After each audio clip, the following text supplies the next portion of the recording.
Tingnan mo ito. Akala nila ganito nila. Mapipigilan ang mga lalaking ito na mangmulistiya ng mga babaeng Europeo. Stop! Don't touch me there! This is my no-no square!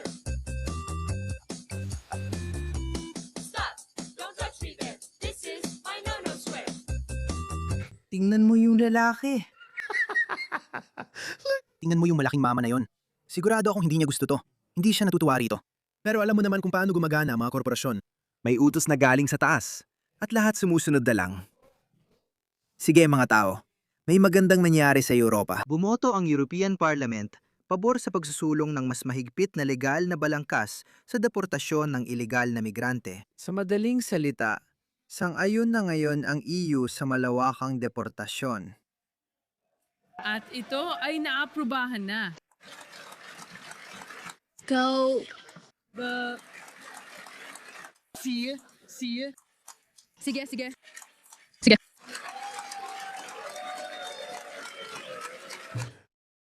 Ayon sa mga eksperto, ito ay makasaysayang desisyon.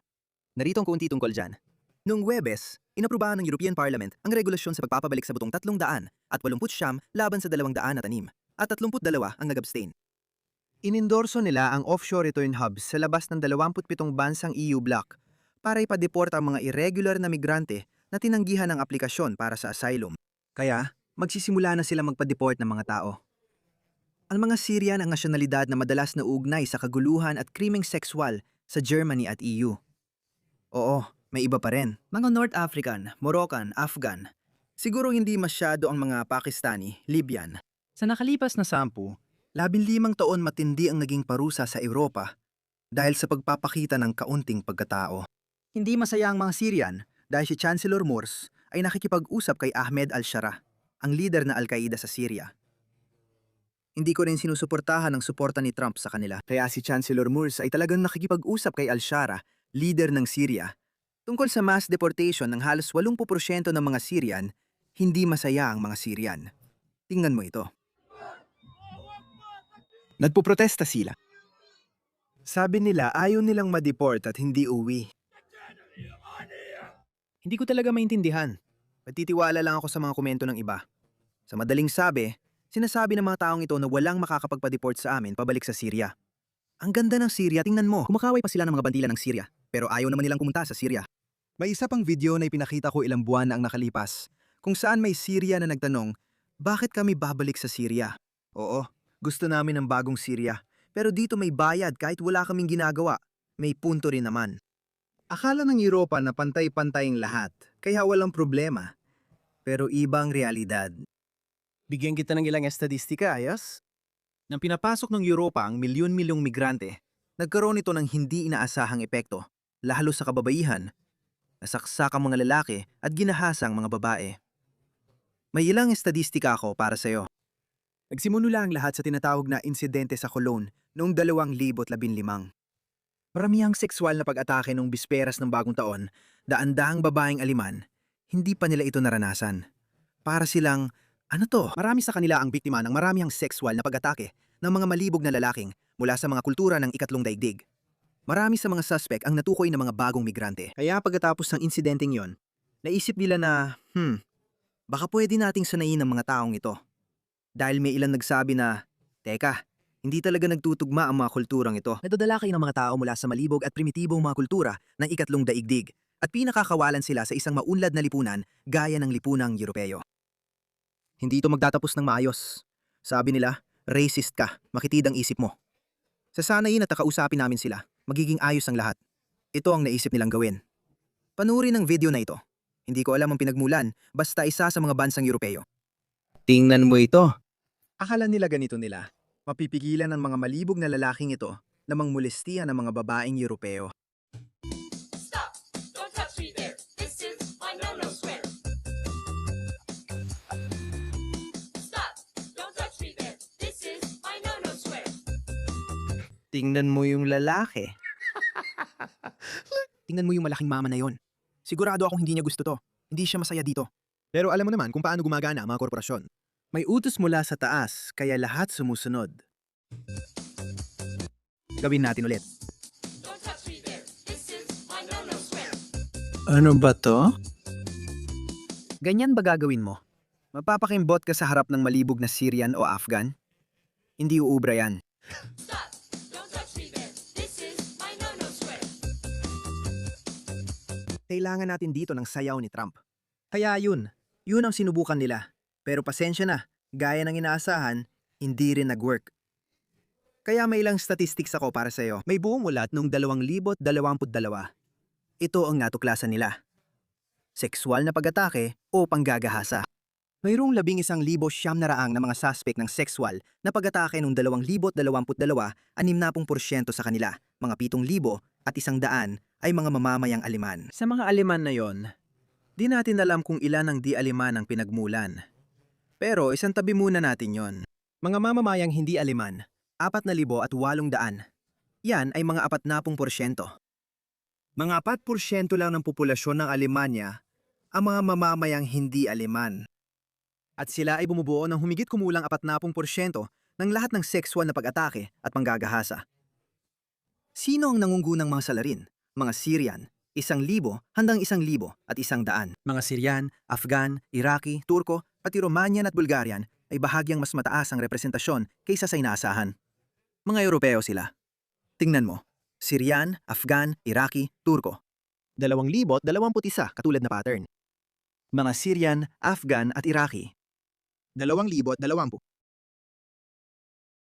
Mga Syrian, Afghan at Iraqi. Kaya mga Syrian, Afghan at Iraqi. Ano ang pareho nilang taglay? Bukod sa galing sila sa mga kulturang mula sa ikatlong daigdig, na matinding misogynistic, barbariko at makaluma, ano pa ang pareho sa kanila? Silang bumubuo sa pinakamalaking bahagi ng mga hindi Aleman na nakatira sa Alemanya. Kaya hindi umubrang paraang yon. Ipapakita ko sa iyo ang isa pang video. Dapat magalit ka dito. Panurin mo.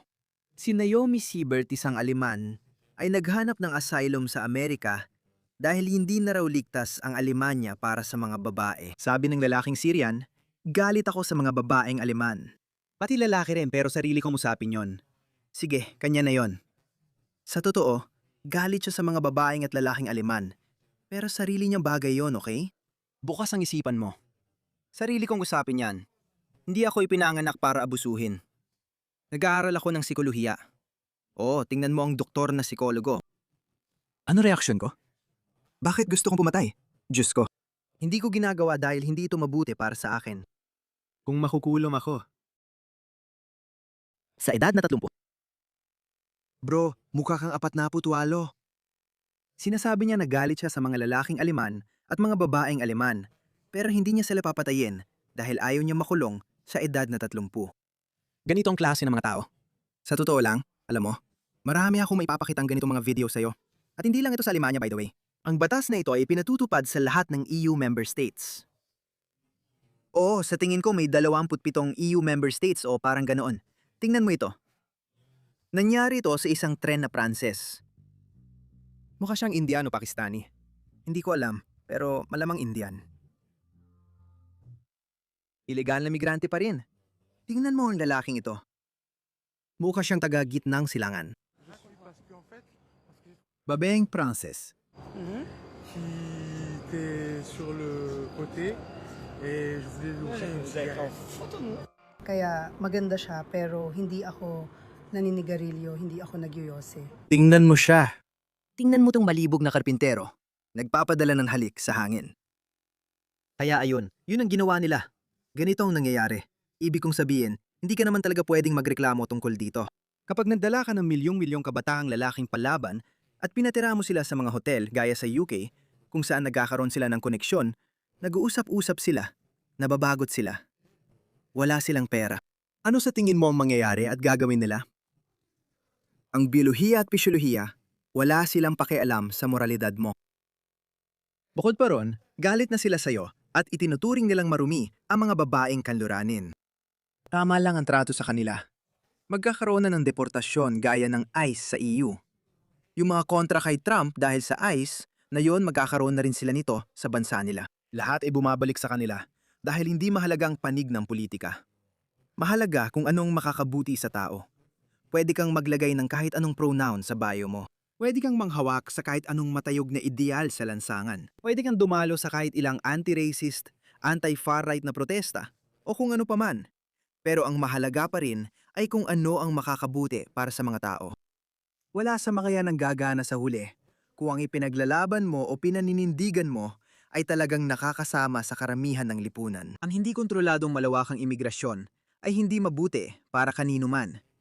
Hindi ito pagkakaroon ng malasakit. Walang natutulungan sa pagpasok ng milyon-milyong mga lalaking nasa edad para lumaban mula sa kulturang mahilig sa laman sa iyong lipunan.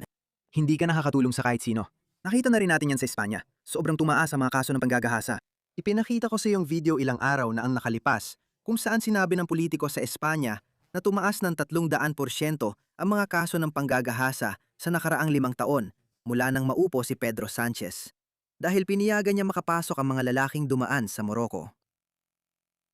Dahil sa malawakang migrasyon, mas hindi ligtas ang mga babae at batang babae sa Espanya. Halimbawa, 4 na beses tumaas ang kaso ng panggagahasa mula nang maupo si Pedro Sanchez. Noong 2017, merong 1,382 na naiulat na kaso ng panggagahasa at nung nakaraang taon ay umabot ito sa 5,363. Ito ay pagtaas ng 288%. Halimbawa, 15 kababaihan ang nagagahasa araw-araw, based lang sa mga kasong alam natin. Oo, maganda itong hakbang. Pero di ko alam paano ito may ilalapat sa totoong buhay. Basahin ko muna kung anong ginagawa ng MERS. Nag-usap sina Chancellor Murs at Pangulong Al-Shara ukol sa pagbabalik ng mga refugee at rekonstruksyon. Kaya inanunsyo ng MERS na mga 80% ng mga Syria na kasalukuyang naninirahan sa Alemanya ay inaasang babalik sa kanilang sariling bansa sa loob ng 3 taon. Nagkasundo ang 2 lider na magtatag ng modelo ng paikot na migrasyon para makatulong ang mga profesional na Syrian sa muling pagtatayo. Kaya babalik na sila. Hindi ko lang maintindihan kung anong nangyari sa mga paratang nila na ikaw daw ay far-right o racist o kung ano paman. Parang anong nangyari? Bakit kailangang pagdaanan to? Ilan bang buhay ng mga babae ang nasira sa proseso? Ikinuwento ko ang tungkol sa isang babaeng Espanyol na sobrang naapektuhan ang nangyari sa kanya kaya nauwi siya sa voluntaryong euthanasia. Bakit ngayon lang naisip ng mga politikong ito ang mas maayos na solusyon o ang hakbang na gagawin nila ngayon pagkaraan ng mga 10 taon ng napakaraming hindi kailangang pagdurusa? Ipinapakita siguro nito na mahina talaga ang ating demokrasya. Ang mga otoritaryan na bansa, hindi nila kailangang dumaan sa mga panukalang batas sa parlamento at pangkalahatang pagkakasundo at lahat ng ganong klaseng kalokohan. Hindi ko alam pero isa itong hakbang sa tamang direksyon.